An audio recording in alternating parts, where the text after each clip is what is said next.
멤버십 가입 그리고 구독, 좋아요 정말 감사합니다. 자, 오늘 우리는요. 전 세계 금융 시스템의 진짜 심장부라고 할 수 있는 곳이죠.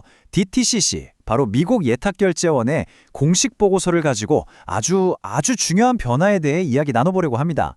핵심은 이겁니다. 왜 차트 분석에만 목숨 거는 그런 매매 방식이 이제는 더 이상 통하지 않게 되는가? 그리고 금융 운영 체제라는 이 거대한 새 질서가 어떻게 시장 전체를 완전히 뒤바꿔 놓고 있는가? 이 거대한 흐름을 한번 제대로 분석해 보겠습니다. 이건 먼 미래의 이야기가 절대 아니고요. 지금 바로 우리 눈앞에서 벌어지고 있는 현실입니다.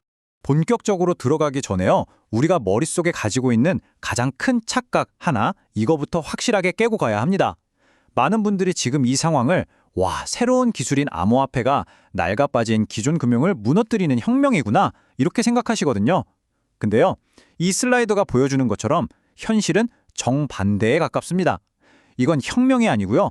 거대한 시스템으로의 흡수이자 재편 과정이라고 보셔야 돼요.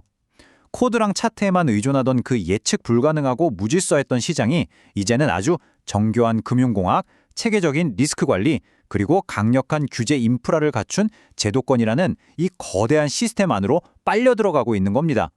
제도권이 블록체인 기술을 싫어하는 게 아니에요. 오히려 그 기술의 핵심적인 장점, 그러니까 투명성, 효율성, 이런 것들만 쏙쏙 골라내서 자신들이 완벽하게 통제할 수 있는 질서 안에 편입시키고 있는 거죠. 시장의 운영체제, OS가 통째로 지금 바뀌고 있는 겁니다. 오늘 우리는 이 거대한 전환의 흐름을 이렇게 6단계로 나누어서 아주 깊이 있게 파헤쳐 볼 겁니다. 첫째, 금융시장의 진짜 게임이 뭔지 그 판의 이면을 들여다볼 거고요. 둘째, DTCC 보고서가 딱 집어서 말하는 핵심 메시지가 뭔지 확인할 겁니다. 셋째, 이 변화가 왜 차트 분석의 종말을 의미하는지, 그리고 넷째, 이 새로운 시스템의 마지막 문, 이 신원이라는 벽이 왜 그렇게 중요한지를 분석해 볼 거예요. 그리고 5번째 단계에서는 이 모든 걸 꿰뚫어 볼 수 있는 저만의 독특한 관점은 뭔지 알려드리고, 마지막으로 이 거대한 변화의 파도 앞에서 여러분은 어떤 선택을 해야 하는지 그 결론을 내려보도록 하겠습니다. 자, 첫 번째 섹션입니다. 거대한 환상, 금융의 진짜 게임. 지금 금융시장의 게임 규칙이 얼마나 근본적으로 바뀌고 있는지 그 실체부터 한번 제대로 파헤쳐 보겠습니다. 많은 사람들이 기관들이 블록체인을 무서워하거나 어떻게든 없애려고 한다고 생각하지만 현실은 정반대입니다. 그들은 이 기술을 자신들의 입맛에 맞게 완벽하게 요리하고 있다는 거죠. 최근에 리얼월드 에셋 RWA라고 하죠. 이 현실 자산 토큰화가 잠시 주춤하니까 많은 분들이 아이고 이제 RWA 테마 끝났네, 끝물이야 이렇게들 말씀하십니다. 하지만 여러분 이 슬라이드의 빙산을 한번 보시죠. 지금 블록체인 위에 올라와 있는 토큰화 자산의 총가치가 약 267억 달러 정도 됩니다. 어마어마해 보이죠?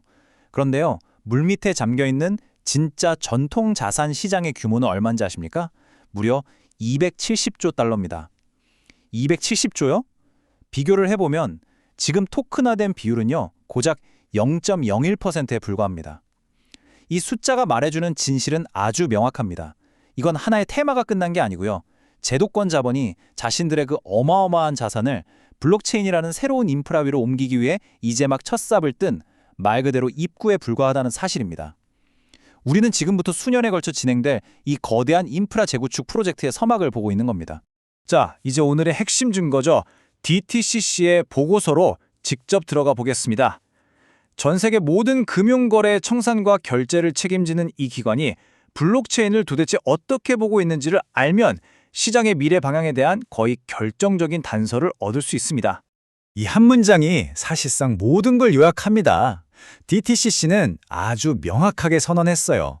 블록체인은 중개자를 없애는 탈중개 기술이 아니다. 오히려 기존의 중개기관들이 데이터를 더 효율적으로 공유하고 리스크를 더 정교하게 관리하게 도와줘서 그들의 역할을 더욱더 강화하고 단단하게 만드는 기술이라는 겁니다. 이거 우리가 흔히 들어왔던 탈중앙화 혁명, 이런 낭만적인 이야기와는 완전히 180도 다른 관점이죠. 핵심은 통제를 제거하는 게 아니라 통제를 고도화하는 데 있다는 겁니다. 이 다이어그램을 같이 한번 보시죠. 왼쪽은 많은 개인 투자자들이 가진 희망, 일종의 신화입니다. 블록체인이 들어오면 중간에서 떼어가는 수수료가 사라지고 모든 게 투명해져서 개인에게 무한한 자유와 이익이 돌아올 거라는 믿음이죠. 하지만 오른쪽, 기관들이 바라보는 현실은 전혀 다릅니다. 그들에게 블록체인은 거래 기록을 아주 안전하고 신속하게 공유하는 분산 원장 기술, 그 이상도 이하도 아니에요. 이걸 통해서 기존의 신뢰와 통제 시스템을 더 효율적으로 운영하는 것, 즉 더 나은 중개를 구현하는 게 그들의 목표입니다. 왜냐? 금융의 본질은 누가 기록하느냐가 아니라 문제가 터졌을 때 누가 책임지느냐이기 때문입니다. 거대 자본은 모든 책임은 당신에게 있습니다라는 식의 무책임한 환경에서는 단 1원도 움직이지 않습니다. 바로 이 점이 오늘 이야기의 핵심 중의 핵심입니다. 우리 대부분의 개인 투자자들은 스마트폰 앱으로 매수, 매도 버튼 누르는 그 거래 행위 자체에만 집중하잖아요. 하지만 거대한 금융 시스템의 진짜 몸통은 그 뒤에서 벌어지는 우리 눈에 보이지 않는 과정들입니다.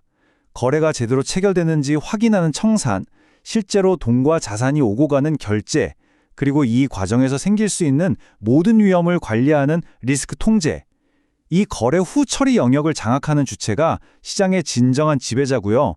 기관들은 바로 이 블록체인 기술을 이용해서 이 영역에 대한 통제력을 그 어느 때보다 완벽하게 만들려고 하고 있는 겁니다. 평소에는 이런 인프라가 뭐가 그렇게 중요한지 잘 체감이 안 되죠. 하지만 위기가 딱 닥치면 그 진가가 드러납니다. 2014년에 아다크라는 회사의 구조조정 사례가 있었어요. 당시에 수많은 금융기관들이 아주 복잡하게 얽힌 신용파생상품 계약을 가지고 있었거든요. 만약에 중앙화된 시스템이 없었다면 이들은 각자 전화하고 이메일 보내면서 아수라장이 되고 시장 전체가 마비됐을 겁니다. 하지만 DTCC가 운영하는 TIW라는 중앙 인프라가 있었기 때문에 7,000건이 넘는 계약 변경 통지가 단 몇 시간 만에 아주 질서정연하게 처리됐고 44억 달러, 우리 돈으로 수조 원 규모의 결제가 안정적으로 마무리될 수 있었습니다. 이 사례는 뭘 보여주냐면 극심한 스트레스 상황에서는 자유분방한 P2P 연결보다 강력한 중앙 통제와 표준화된 질서가 시장 붕괴를 막는다는 사실을 명확히 보여주는 겁니다.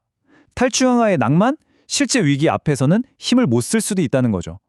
자, 그렇다면 이러한 고대한 구조적 변화가 우리 같은 개인 투자자들에게는 대체 어떤 의미일까요? 특히 낡은 무기, 즉 차트 분석 하나에만 의존하는 투자자들에게 어떤 끔찍한 결과가 닥치게 될지 한번 살펴보겠습니다. 전쟁터의 규칙이 바뀌었는데 옛날 지도만 보고 있으면 절대 이길 수 없겠죠. 최근에 미국 주식시장이 24시간 거래를 준비하고 있다는 소식이 들려왔죠. 많은 개인 투자자들은 와, 이제 밤에도 돈 벌 기회가 생겼다 하면서 환호합니다. 이게 바로 이 슬라이드의 왼쪽에 있는 대중의 시선입니다. 하지만 오른쪽의 기관의 시선을 한번 보세요. 그들은 24시간 열리는 시장의 기회가 아니라 리스크에 주목하고 있습니다. 밤사이에 혹시나 결제가 안 되는 사태를 막기 위해서 중앙청산기관 CCP의 보증을 어떻게 적용할 건지, 리스크 관리를 위한 데이터는 어떤 주기로 묶어서 처리할지, 그리고 배당이나 주식 분할 같은 복잡한 기업 활동은 또 어떻게 반영할지, 이런 아주 정교한 규칙과 인프라를 구축하는 데 골몰하고 있습니다. 즉, 24시간 시장이라는 건 무법지대가 아니라 24시간 내내 작동하는 더 촘촘한 통제 시스템을 의미하는 겁니다. 이 반비례 관계를 반드시 이해하셔야 합니다. 시장에 잠들지 않고 계속 열려 있다는 건요, 개인의 순간적인 감정이나 단기적인 차트 패턴에 의한 변동성이 점점 의미를 잃어간다는 뜻입니다. 그 대신 시장을 떠받치고 있는 저 보이지 않는 규칙과 인프라, 그러니까 청산, 결제 시스템, 리스크 관리 모델, 규제 프레임워크가 가격 움직임에 절대적인 영향을 미치게 됩니다. 이제 시장에서의 경쟁은 매매 타이밍을 기가 막히게 잡는 기술 싸움이 아니라 이 인프라의 작동 원리를 누가 더 깊이, 더 정확하게 이해하느냐의 싸움으로 변하고 있는 겁니다. 이제 여러분의 경쟁 상대는 옆집 김대리, 박 과장이 아닙니다. 이 방정식을 보세요. 인공지능 AI 에이전트가 실시간으로 시장 리스크를 분석하는 엔진과 거래 후 규제망 위에서 막대한 기관 자본을 가지고 자동으로 움직입니다. 이 시스템은 감정이 없어요. 오직 데이터를 기반으로 유동성과 리스크를 측정하고 규제를 지키는지 검증하고 최적의 주문을 실행할 뿐입니다. 개인이 캔들 차트 몇 개 띄워놓고 느끼는 희망이나 공포 같은 그런 감정적인 판단으로는 절대 이 시스템을 이길 수가 없습니다. 이건 개인의 실력 문제가 아니에요. 구조적으로 불리한 게임에 참여하고 있는 것과 같습니다. 자, 그렇다면 기관들이 구축하려는 이 새로운 금융 운영 체제에서 도대체 누가 이 게임에 참여하고 누가 배제될지를 결정하는 가장 핵심적인 열쇠, 그 마지막 관문은 과연 무엇일까요? 그건 바로 신원, 아이덴티티의 문제입니다. 이게 바로 미래 금융 OS의 전체 구조도입니다. 가장 위에는 AI 에이전트 같은 것들이 거래를 실행하는 계층이 있고요. 그 아래에는 블록체인 기술을 기반으로 한 투명하고 효율적인 인프라가 깔려 있습니다. 그 밑에는 DTCC 같은 기관들이 시장 전체의 규제와 리스크를 관리하죠. 하지만 이 모든 거대한 구조물을 떠받치는 가장 근본적인 토대, 바로 이 네 번째 계층, 신원 및 접근 통제입니다. KYC, 즉 개인 신원 확인과 KYB, 기업 신원 확인을 통해서 이 시스템에 접속하는 주체가 누구인지 명확히 식별하고 거래에 대한 책임을 물을 수 있어야만 이 금융 OS는 비로소 제대로 작동할 수 있는 겁니다.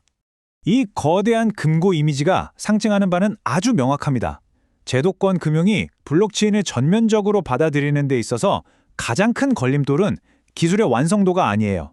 바로 이 근본적인 질문, 이 디지털 지갑 주소 뒤에 있는 존재는 도대체 누구인가? 법적 책임을 질 수 있는 검증된 개인인가? 아니면 합법적인 기업인가에 대한 답입니다. 익명성이 아니라 신뢰할 수 있는 신원 없이는 수십조, 수백조 달러의 자본이 움직이는 제도권 금융 시스템을 블록체인 위로 옮겨올 수가 없습니다.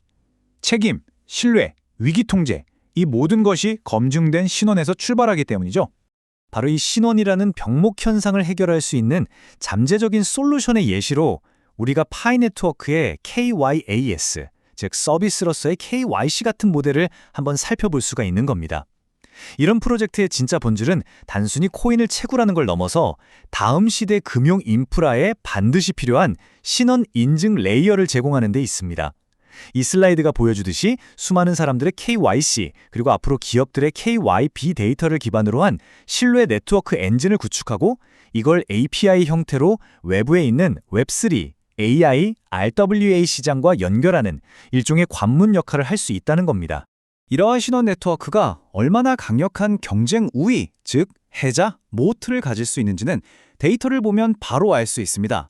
예를 들어서 1,800만 명이 넘는 KYC 완료 사용자, 1,600만 개 이상의 활성화된 메인넷 지갑, 전 세계에 쫙 깔린 42만 개의 노드, 이런 숫자들은 단순한 커뮤니티의 규모를 훨씬 뛰어넘는 겁니다. 이 정도 규모의 프로토콜 레벨 신원 인증과 분산된 인프라를 밑바닥부터 구축하려면 막대한 시간과 돈이 들기 때문에 후발주자가 따라오기 어려운 아주 강력한 네트워크 효과, 즉 경제적 해자를 형성하게 되는 거죠. 자, 그렇다면 왜 대부분의 시장 참여자들은 이 거대한 흐름을 제대로 읽지 못하는 걸까요? 이 흐름을 파악하기 위해선 도대체 어떤 관점이 필요한 건지 기존의 그 단편적인 시각들과는 완전히 다른 전체를 조망하는 프레임워크를 이제 소개해 드리겠습니다.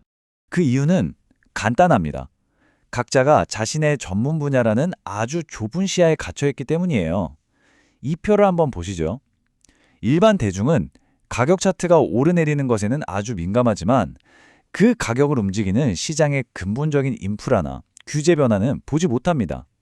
반대로 전통금융 전문가들은 리스크 관리나 제도에 대해서는 빠삭하지만 블록체인의 기술적인 메커니즘이나 온체인 데이터가 뭘 의미하는지는 전혀 이해하지 못하죠.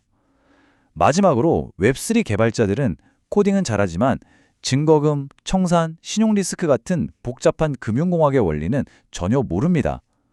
이처럼 모두가 퍼즐의 한 조각씩만 보고 있기 때문에 기술과 금융, 규제가 융합되는 이 거대한 그림을 놓치고 있는 겁니다. 이 전체 그림을 보려면 서로 다른 영역을 연결하는 관점이 반드시 필요합니다. 예를 들어 FRM, 즉 재무위험관리사의 관점은 시스템 전체의 리스크가 어디에서 발생하고 어떻게 퍼져나가는지를 보게 하고요. CFA, 국제재무분석사의 관점은 자산의 가치가 어떤 제도적 틀 안에서 결정되는지를 이해하게 합니다. 여기에 블록체인 기술에 대한 이해가 더해질 때 비로소 우리는 남들이 가격 차트만 쳐다보고 있을 때 이 모든 것이 융합되는 금융 운영 체제의 재편이라는 거대한 흐름을 읽을 수 있게 되는 거죠. 이건 단순히 어떤 자격증이 있다는 의미를 넘어서요, 세상을 분석하는 종합적인 프레임워크를 갖추는 것이고, 이것이 바로 피상적인 소음 속에서 본질을 꿰뚫어 볼 수 있는 여러분의 강력한 이점이 될 수 있습니다.